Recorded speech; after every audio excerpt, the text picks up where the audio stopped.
దాదాపు మొత్తం మీద 2 కోట్ల రూపాయల నిధులతో ధ్యాన మందిరం, 23 లక్షల రూపాయలతో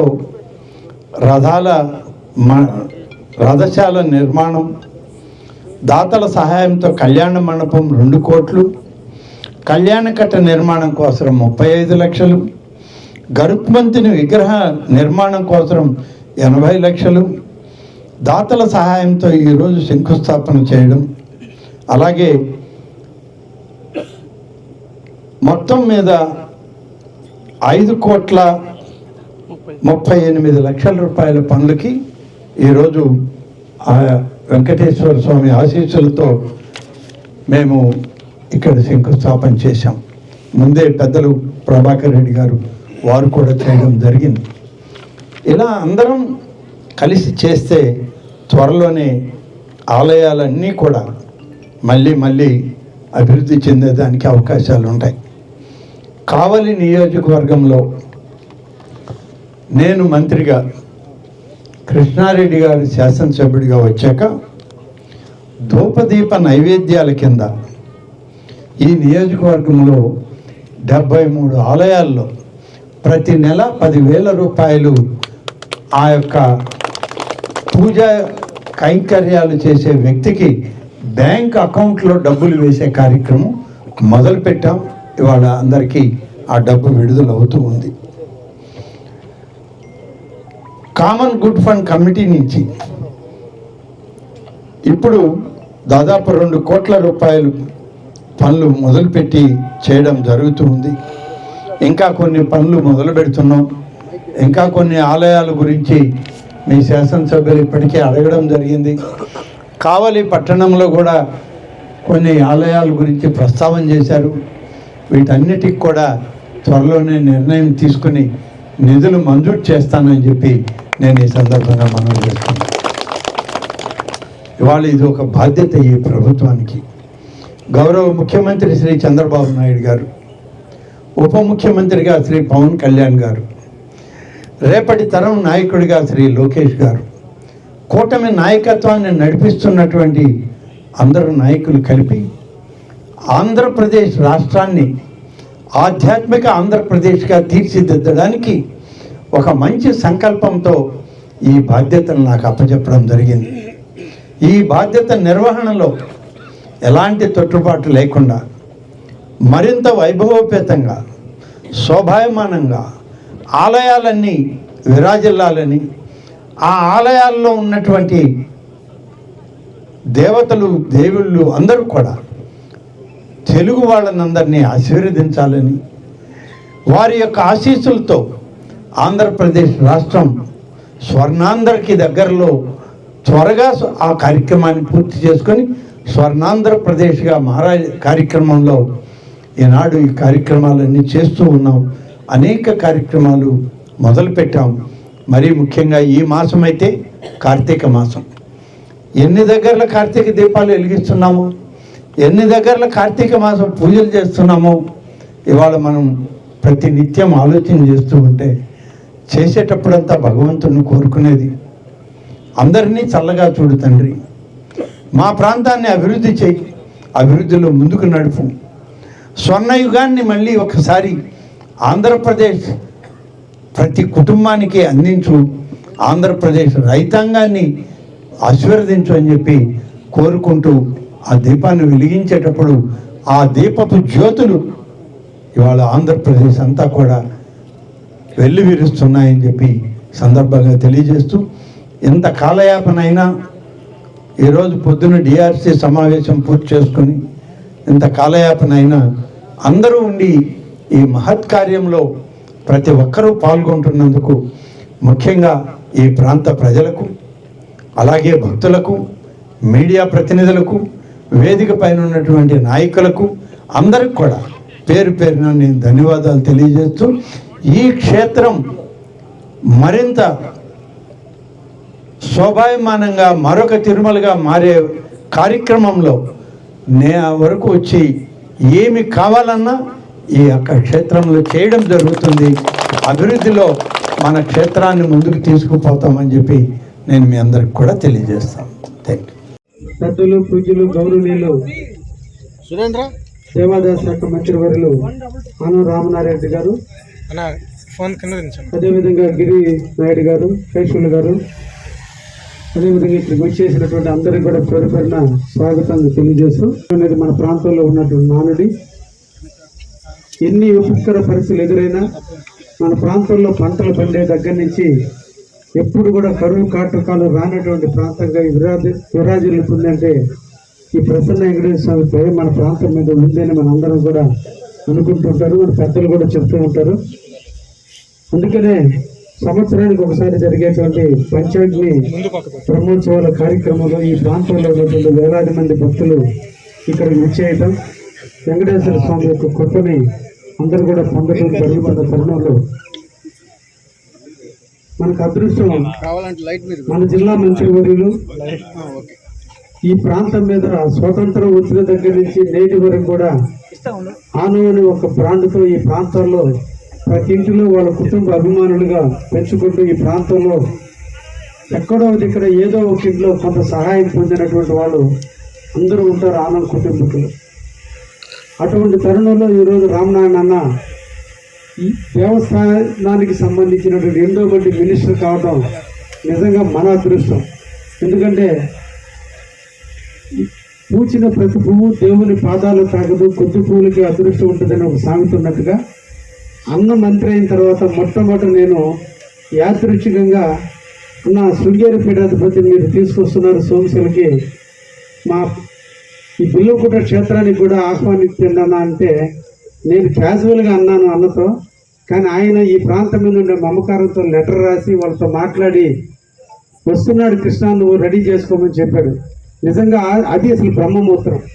ఆ ముహూర్తంతో స్టార్ట్ అయినటువంటి ఈ రోజున ఈ ప్రసన్న వెంకటేశ్వర స్వామి క్షేత్రం అభివృద్ధి ఇప్పటికీ దాతల సహకారం కావచ్చు, అన్న సహకారం కావచ్చు, ఇప్పటికి 19 కోట్ల రూపాయలతో ఈరోజు కావలిలో ఈ బిల్లుకోట క్షేత్రంలో అభివృద్ధి కార్యక్రమాలకి శ్రీకారం చుట్టడం జరిగింది.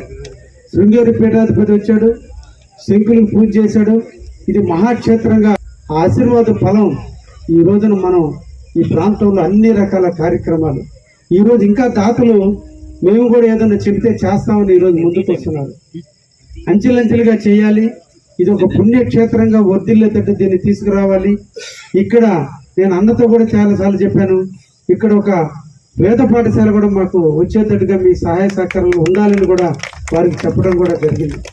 అయితే మనం అంతా కూడా ఈ ప్రాంతాన్ని కొంచెం పవిత్రంగా మార్చుకున్న తర్వాత ఇప్పటి వరకు దేవుడి వరకు కొండపైన ఉన్నాడు, కొండ కింద ప్రాంతం అంతా కూడా అసభ్యంగా ఉంటే, వాస్తుకు కొంచెం విరుద్ధంగా ఉంటే ఈరోజు వాస్తుని అంతటిని కూడా సరళించి ఈరోజు 4 పక్కల వాస్తు సిద్ధాంతం ప్రకారం అన్ని పద్ధతిగా ఈరోజు కాంపౌండ్ వాళ్ళని ప్రారంభించాం. అన్ని కార్యక్రమాలు జరుగుతున్నాయి. మన ఎంపీ వేమిరెడ్డి ప్రభాకర్ రెడ్డి గారు వాళ్ళ దంపతులు అడిగిన వెంటనే ఈరోజు కోనేరు నిర్మాణం మేము చేస్తామని ముందుకు వచ్చారు. దాని ఎస్టిమేషన్ 2,20,00,000 రూపాయలతో ఈ రోజున వాళ్ళు కూడా చేశారు. మొన్నటి రోజున మనం పూజ చేసాం. ఇప్పటికే చుట్టూ 5 మెట్లు ఈ రోజుకే కట్టడం జరిగింది. రేపు ఫిబ్రవరి 21వ తేదీ నాడు ఈ రాజద్వారం ఓపెన్ చేయబోతున్నాం. ఈ మెట్లు కూడా ఓపెన్ చేయబోతున్నాం. ఈ రోజున కోనేరు కూడా ఓపెన్ చేయబోతున్నాం. ఆనాటికి కళ్యాణ మండపం కూడా పూర్తి కాబోతుంది. బ్రహ్మోత్సవాలు ఫిబ్రవరి 26వ తేదీన ప్రారంభమవుతాయి. బ్రహ్మోత్సవాల నాటికి తూర్పు మెట్లు కానీ, అదేవిధంగా తూర్పును నిర్మించే గరుత్మంతుని విగ్రహం కానీ, కోనేరు కానీ, మెట్లు కానీ, అదేవిధంగా రాజద్వారానికి సంబంధించినటువంటి శిఖరం కానీ, కళ్యాణ మండపం కానీ, ఇవన్నీ కూడా రేపటి, అదేవిధంగా కళ్యాణ కట్ట కానీ, ఇవన్నీ కూడా ఫిబ్రవరి 21వ తేదీన మళ్ళా ప్రభుత్వ లాంఛనాలతో అన్ని రకాల ఆగమ శాస్త్ర సిద్ధాంతాల ప్రకారం వీటన్నిటిని కూడా ఓపెన్ చేసుకుంటున్నాం. ముఖ్యంగా ఈ సందర్భంగా ఒక వ్యక్తిని మనం కొనియాడాలి. జన్మభూమిని మర్చిపోకూడదని ఎక్కడో అమెరికాలో స్థిర నివాసం వేర్చుకుని దాదాపు 40-50 సంవత్సరాల క్రితం వాళ్ళ అక్క అమెరికాకి వెళ్ళిపోతే అక్కడి నుంచి ఇతరు కూడా వెళ్ళిపోయి ఈ రోజున బొత్సు కృష్ణకుమార్ గారు, వాళ్ళ సంజయ్ గారు, వాళ్ళిద్దరు కూడా వాళ్ళ అక్క పేరు మీద మన ప్రాంతంలో దాదాపు విద్యాపరంగా కావచ్చు, దైవానిక పరంగా కావచ్చు, అనాథ శరణాలయాలు కావచ్చు, హాస్పిటల్ పరంగా కూడా ఇప్పటికే దాదాపు చాలా అమౌంట్ని వెచ్చించిన తరుణంలో నేను ఎమ్మెల్యే అయిన తర్వాత నాకు ఆయనకి ఏర్పడిన సాన్నిధ్యంలో కోరుపల్లిలో ఉండేటువంటి పిహెచ్సిని భోగులకు కానీ మార్చితే దానికి అయ్యేటువంటి ఖర్చు మొత్తాన్ని, హాస్పిటల్ అయ్యే ఖర్చు మొత్తాన్ని పెట్టుకుంటారంటే నేను వారిని ముఖ్యమంత్రి దగ్గరికి తీసుకెళ్లి దాన్ని కూడా ఈరోజు అన్ని రకాలుగా పర్మిషన్లు కూడా వచ్చినాయి. రేపు ఫిబ్రవరిలో ఆయన వచ్చిన తర్వాత హాస్పిటల్ కూడా భోగోలు మండలంలో తిప్ప సెంటర్లో 60 ఎకరాల భూమిని కూడా ఇవ్వటం కూడా జరిగింది. దాదాపు 3.5 కోట్ల రూపాయలు ఆయన సొంత డబ్బులతో పిహెచ్సి నిర్మాణం చేసి పోతున్నాడు. ఇప్పటికే మన పెట్టుకుంటలో అన్నదాన సత్రానికి 80 లక్షలు ఇచ్చి ఆల్రెడీ 80 లక్షలతో బిల్డింగ్ కట్టించున్నాడు. మేము ఈ విషయాన్ని చెప్పినప్పుడు పర్వట గాలి గోపురాన్ని నేను నిర్మిస్తానని ఆయన పర్మిషన్కి లెటర్ పెట్టాడు. ఎండోమెంట్ కమిషన్ నుంచి కూడా పర్మిషన్ వచ్చింది. ఇప్పుడు బిగిన్ చేస్తే రేపు బ్రహ్మోత్సవాల నాటికి వీలు కాదు కాబట్టి బ్రహ్మోత్సవాలు పూర్తయిన తర్వాత దక్షిణపు గాలి గోపురం టెండర్ కూడా పిలవడం కూడా జరిగింది. అది కానీ పర్వట గాలి గోపురాన్ని ఈ రెండు ఆపడం జరిగింది. మిగతా అన్ని కూడా ఇప్పుడు ప్రారంభించడం జరిగింది. ఇప్పటికీ ఈ క్షేత్రానికి ఆయన ఈరోజు నేను ఎమ్మెల్యే అయిన తర్వాత ఈరోజు కళ్యాణ మండపం 4 దాతలు ముందుకు వచ్చి వాళ్ళ చేతులు కట్టిద్దామంటే లేదు నేనే ఇస్తానని ఆ కళ్యాణ మండపానికి ఈరోజు 2 కోట్ల రూపాయలు ఆయన అనౌన్స్ చేశాడు. నేను అది 1.5 కోట్ల రూపాయలతోనే పూర్తవుతుంది, విగ్రహాన్ని ఏర్పాటు చేస్తానంటే ఆయన ఇంకా సంతోషించి గరుత్మంతుడి విగ్రహానికి కూడా ముందుకు వచ్చాడు.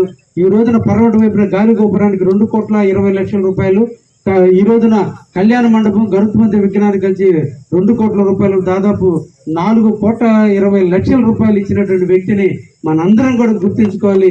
ఆ వెంకటేశ్వర స్వామి ఆశీస్సులు, దీవెనలు ఎప్పుడూ ఆ కుటుంబానికి నిండుగా ఉండాలని మనం మనసారా కోరుకోవాలి. ఎందుకంటే డబ్బు అందరికీ వస్తుంది, పెట్టే గుణం ఉండేది కొద్ది మందికే. అటువంటి దాతలు ఉంటేనే ఈరోజు ఈ కీర్తి, ఈ యశస్సు కూడా రావచ్చేది. కాబట్టి ఈరోజు కాంపౌండ్ వాళ్ళు నిర్మాణం చేస్తున్నాం. అదేవిధంగా కావలకు సంబంధించినటువంటి వీరాస్వామి గారు ఫర్టిలైజర్స్ మనందరం కూడా తెలుసు, కోరమండలి పర్చేజెస్ వీరాస్వామి ఏడుకొండల వాళ్ళ కుటుంబాలు కూడా ఈరోజు కళ్యాణ కట్టకి 20 లక్షల రూపాయలు వాళ్ళు కూడా మంజూరు చేయించారు. ముఖ్యంగా యువకుడు మంచి వ్యాపారంలో బాగా అంచెలంచెలుగా చిన్న స్థాయి నుంచి 1,500 రూపాయలు ఉద్యోగస్తుడిగా కావలలో తన వ్యాపారం ఒక కంపెనీలో చేరి ఈరోజు అంచెలంచెలుగా ఎదిగి ఫ్రాన్లో బాగా ఎదిగి దాతగా ఎదిగి ఈరోజు రోటరీ క్లబ్కి అధ్యక్షుడిగా కావలలో ఈ రోజున శ్మశానాన్ని బాగా అభివృద్ధి చేస్తూ ఈరోజు తూర్పు మెట్లు అన్నిటికంటే శ్రేష్టమైనది మెట్లు. ఎందుకంటే మన గర్వాన్ని అణిచేటువంటిది ఎప్పుడు కూడా మెట్ల మీద నడుస్తున్నారంటే మన మీద కాలు పెట్టి నడుస్తున్నట్టుగా భావిస్తారు. కాబట్టి మన గర్వాన్ని అణిచేటువంటి మెట్లు కడితే బాగుంటుంది సోదర అన్నప్పుడు నేను చెప్పిందే వెంటగానే ఈరోజు 80 లక్షల రూపాయలతో ఈరోజు తూర్పు మెట్లు కట్టడానికి ముందుకు వచ్చిన మా సోదరుణ్ణి ప్రత్యేకంగా అభినందిస్తూ, అదే ఇంతమంది దాతలు అన్నీ కూడా ముఖ్యంగా ఈ సందర్భంగా నేను ఆయన సాన్నిధ్యంలో రాజకీయంగా ఎదిగాను. ఎన్నో రకాలుగా నాకు అన్ని దండలు అందించిన తరుణంలో ఆయన ఎండోమెంట్ మంత్రి అయిన తర్వాత అన్నతో నేను చెప్పినప్పుడు ఇక్కడ ఒక అడ్మినిస్ట్రేషన్ బిల్డింగ్ కావాలి, అడ్మినిస్ట్రేషన్ బిల్డింగ్తో పాటుగా మీలాంటి విఐపీలు ఎవరైనా దర్శనానికి వచ్చినప్పుడు సేద తీరడానికి 4 గెస్ట్ హౌస్లు కూడా కడితే ఇంకా ఇక్కడ నేత్రపూట నిద్ర చేసేదానికి మంచి ఐఏఎస్ ఆఫీసర్లు, మంత్రులు, బీవీవీఐపీలు రావడానికి అవకాశం ఉంటుందన్నప్పుడు స్థపన మందిరం కింద ఈ రోజున ధ్యాన మందిరం కింద 2 కోట్ల రూపాయలు అడిగిందే తడువుగా ఆయన 2 కోట్ల రూపాయలు శాంక్షన్ చేసి నేను ఒక్కసారి అడిగితే నేను రెండోసారి పోయి అడిగే లోపల ఆర్డర్ అయిపోయింది. అది ఈ బిల్లవకుంట క్షేత్రం మీద, కావలి కాన్స్టిట్యున్సీ మీద ఆయనకున్నటువంటి అపారమైనటువంటి ప్రేమ. ఈ సందర్భంగా వారికి కూడా ప్రత్యేకంగా ధన్యవాదాలు తెలియజేస్తూ, గతంలో ఇక్కడ రథశాల కాలిపోయింది. ఆ కాలిపోయినటువంటి రథశాల ప్లేస్ లో మళ్ళా ఒక రథశాల, పర్మనెంట్ రథశాల కట్టాలి. అది ఎప్పుడు కూడా ఎండలో ఎండి కరెక్ట్గా బ్రహ్మోత్సవాలు అప్పుడు ఏదో ఒక రకం ఇబ్బంది వస్తుంది అన్నప్పుడు దానికి కూడా 23 లక్షల రూపాయలు అన్నే ప్రభుత్వం నుంచి నిధులు మంజూరు చేసిన ఆల్రెడీ టెండర్ కూడా పిలవడం జరిగింది. ఇది కూడా బ్రహ్మోత్సవాల నాటికి రథశాలను భద్రపరుచుకునే రూమ్ను కూడా ఈరోజు ఏర్పాటు చేయడం కూడా జరిగిందనే విషయాన్ని కూడా మీకు తెలియజేస్తున్నా. అదేవిధంగా ఈ రమేష్ రెడ్డి అనే వ్యక్తి కూడా మెట్లు ఎక్కేటప్పుడే ఒకవైపున రథశాల ఏర్పాటు చేశారు, రెండో వైపున గోశాల కూడా నేనే నిధులకు ఇచ్చబెడతానని చెప్పి ఆయన కూడా ముందుకు వచ్చాడు. ఈ పుణ్య భూమిలో కాలు పెట్టిన ప్రతి వ్యక్తి పులకిస్తున్నాడు ఈ ప్రాంత అభివృద్ధి కోసం. సర్వదా ఈ టెంపుల్ బాగా అభివృద్ధి చెందుతుందని, మరో ఒక తిరుమలగా అభివృద్ధి చెందుతుందని, భవిష్యత్తులో తిరుమల దర్శనానికి పోయేవాళ్ళు దీన్ని దర్శనం చేసుకుంటూ బహుశా అదృష్టం బాగుంటే అభివృద్ధి ప్రదాత అయినటువంటి నారా చంద్రబాబు గారి నాయకత్వంలో మన ఎండోమెంట్ మంత్రి ఉన్నటువంటి ఆనవ రామనాయుడు నాయకత్వం కంకణం కట్టుకోవడానికి ఈ దర్శించుకుంటే ఇక్కడ కంకణం కట్టే సిస్టాన్ని కానీ మనం తీసుకురాగలిగితే ఇంకా కూడా ఈ గుడి ఇంకా అభివృద్ధి చెందుతుంది. వెంకటేశ్వర స్వామికి ప్రతీకగా వెంకటేశ్వర స్వామి గుడి ఒక మంచి తేజస్సు గల గుడి కాబట్టి ఆ దేవుడిని ఆ మూర్తిని ఒక్కసారి మనం దర్శించుకుంటే నిజంగా ఎన్నో పుణ్య ఫలాలు మనకు దక్కుతాయన్నట్టుగా దేవుడి ఆశీస్సులు ఎప్పుడుగా ఉంటున్నాయి. నేను కూడా ఎప్పుడు కూడా ఈ పెట్టుకుంటే కొండకి రాలా. నేను ఇప్పటికి తిరుమలకి పోయి కూడా దాదాపు 13 సంవత్సరాలైంది. కానీ ఈ రోజు నేను ఎమ్మెల్యే అయిన తర్వాత మొట్టమొదటి నేను రానని చెప్పాను. కానీ ఎందుకో అన్న శృంగేరి పీఠాధిపతిని తీసుకొచ్చే రోజు నేను మొట్టమొదటి ఇక్కడికి రావడం జరిగింది. కానీ ఈ రోజున నేను దీన్ని ఏదో ఒక సంకల్పం ఆ దేవుడు నా చేత చేపించాలనేటువంటి ఆలోచన కింకరుడుగా ఆయన కాళ్ళ దగ్గర సేవ చేసే భాగ్యాన్ని ఆ వెంకటేశ్వర స్వామి నాకు ప్రసాదించినందుకు సర్వదా కృతజ్ఞతగా ఉంటానని, అన్న ఆశీస్సులతో ఆయన మంత్రిగా ఉన్నాడు కాబట్టి బెల్లకోట క్షేత్రంలో ఇంకా మా ప్రభుత్వ నిధులు ఇంకా ఎక్కువగా మా ప్రాంతానికి వెచ్చించి మాకు ఈ మన నెల్లూరు జిల్లాలో ఎక్కడా లేదు ఇంతటి స్వయంభూ వెంకటేశ్వర స్వామి 1300 సంవత్సరాల చరిత్ర ఉన్నటువంటిది. దీనికి బ్రిటిష్ వాళ్ళు ఒక లిపి కూడా రాసినారు. సముద్రానికి దగ్గరగా ఉంటే సముద్రంలో ఇది ఒకటి, సింగరాయకొండ దగ్గర ఓళ్ళపాలెంలో ఉన్నటువంటి నరసింహస్వామి టెంపుల్, ఈ రెండు కూడా తూర్పుగా దిక్కులుగా చూస్తూ ఉంటే సముద్రంలో పోయేటువంటి షిప్పులు ఓడలు మునిగిపోవటం కాలిపోతుంటే బ్రిటిష్ వాళ్ళు దీని శక్తిని గుర్తించి దీని కలుషాలు తగ్గించి దేవుడు చూపును తూర్పు దిక్కుగా కాకుండా దీనికి ఉత్తర దిక్కుగా నడిచేటట్టుగా ఓళ్ళపాలెంలో లక్ష్మీ నరసింహ స్వామికి దేవుడు గర్భగుడి పూర్తిగా మూసి పక్క నుంచి చూసే విధంగా చేసుకున్నారు. దాన్ని మళ్ళా ఈరోజు ఆ శక్తిని పెంచాలని ఈరోజు తూర్పు పక్కన రాజద్వారాన్ని నిర్మించి తూర్పు పక్క మెట్ల ద్వారా వెళ్ళి కాళ్ళకి కింద కోనేరులో కాళ్ళు కడుక్కొని పైకి వెళ్ళేటట్టుగా ఈరోజు దీన్ని అన్నిటిని కూడా రూపొందించడం కూడా జరిగింది. మీ అందరి ఆశీస్సులతో కావలలో ఒక తలమానికమైనటువంటి ఒక టెంపుల్ గా నామకం చెందేదానికి మన అందరం కూడా కృషి చేద్దాం, దేవుడి పాత్రుడు అవుదామని. వెంకటేశ్వర స్వామి ఎప్పుడు కూడా కలియుగ దైవమైనటువంటి వెంకటేశ్వర స్వామిని మనం చూస్తే శంకు చక్రాలు ఉంటాయి. శంకు అనేది విజయానికి చిహ్నం, నాదానికి చిహ్నం. అటువంటి నాదంతో ఉన్నటువంటి శంకు వెంకటేశ్వర స్వామికి ఒక ఆయుధంగా ఉంటే, 2 సుదర్శన చక్రం, ఈ సృష్టినంతాన్ని కూడా నేనే పరిపాలిస్తున్నా, సృష్టినంతని నేనే కాపాడుతున్నాను దానికి సుదర్శన చక్రం ఉంటే, అదేవిధంగా ఇంకొక చెడు కుడి చేయిని ఎప్పుడు కూడా తన కాళ్ళ వైపే చూడండి, నా కాళ్ళే చూడండి, నా కాళ్ళే కింకరలుగా ఉండండి, ఎప్పుడు కూడా మీరు తలెత్తి గర్వంగా పైకెత్తడం కాదు, ఎప్పుడు కూడా తల ఉంచుకుని నడిచినప్పుడు మీరు యశస్సు ఎదగడానికి అవకాశం ఉంటుందని చెప్పేదానికి చిహ్నంగా వెంకటేశ్వర స్వామి చేతులు ఎప్పుడు కూడా కిందకుంటే సృష్టి రహస్యాన్ని తెలుసుకోండి. మీరు పుట్టింది మనిషిగా పుట్టింది దేనికన్నా తెలియజేయడానికి. బహుశా ఈ సందర్భంగా ఒక మాట చెప్పాలి మా అన్న పర్మిషన్తో. ఈ సృష్టిలో 84 లక్షల జీవరాశులు ఉంటే 84 లక్షల జీవరాశులు తల్లి గర్భం నుంచి పుట్టేవి కొన్ని అయితే, గుడ్డు నుంచి పుట్టేవి కొన్ని అయితే, భూమి నుంచి పుట్టేవి కొన్ని అయితే, శరీరం నుంచి పుట్టేవి 84 లక్షల జీవరాశుల్లో ఒకే ఒక జీవరాశి మనిషి. ఆ ఒక్క జీవరాశిగా మనిషికే మాట్లాడే హక్కు ఇచ్చాడు. మిగతా 83,99,999 జీవరాశులకు మాట్లాడే హక్కే కల్పించాల. అంతటి పవిత్రమైనటువంటి వ్యక్తులుగా మనం పుట్టించినందుకు, ఆ జన్మను మనకు అందించినందుకు ఆయన రుణం తీర్చుకోవడానికి దేవుడి దగ్గరికి వెళ్ళి మోకరిల్లి ఆయన కాళ్ళకి నమస్కరించి నీ కింకరులుగా మంచి జన్మని ప్రసాదించినందుకు సర్వదా నీ కృతజ్ఞతగా ఉంటానని దేవుడి దగ్గరికి వెళ్ళి మనం మోకరిల్లి శటగోపురాన్ని నెత్తిన పెట్టుకుని, శట అంటే కాళ్ళు, ఆయన యొక్క శటగోపురాన్ని నెత్తిన పెట్టుకుని ఎప్పుడు కూడా తలదించుకొని బతుకుతానని నిదర్శనంగా ఉన్న మన సనాతన ధర్మ గొప్పతనాన్ని నిజంగా నేను అభిమానించేటువంటి నాయకుడు అయినటువంటి రామనాయుడు గారు అటువంటి దాన్ని దేవుడు ఎండోమెంట్ దాన్ని పురికి పుచ్చుకున్నందుకు నిజంగా ఆయన జీవితం కూడా ధన్యమైందని సందర్భంగా తెలియజేస్తూ ఆయన నడియాడినటువంటి ఈ ప్రాంతం కూడా అభివృద్ధి చెందుతుందని మనసారా కోరుకుంటూ వారి చేతుల మీదుగా నేను ఎమ్మెల్యే కాగలిగా. నా రాజకీయంగా మొట్టమొదటి ఓనామాలు తిద్దింది ఆయనే. ఎందుకు చేసిన మేలు మర్చిపోకూడదు. నేను రాజకీయాల్లో మాగుంట పర్వతం ఆధ్వర్యంలో ఎంపీపీగా వస్తే ఇక్కడ ఉన్నటువంటి రాజకీయ కుళ్ళు కుతంత్రాలు నన్ను ఎందుకో నా జీవితం అంతా కూడా పోరాటం అంతా ఉంటుంది. ఆ సందర్భంలో కూడా ఎంపీటీసీని కిడ్నాప్ చేస్తే అన్న నా కోసంగా వచ్చి కావలి డిఎస్పీ ఆఫీస్ ముందు 4 గంటల రోడ్డు మీద మండు టెండర్లో కూర్చొని నన్ను గెలిపించిపోయినటువంటి వ్యక్తి. అందుకనే ఎప్పటికీ కూడా నేను ఎక్కడైనా గర్వంగా చెప్తున్నా నా రామనాయుడు గారి శిష్యుడని.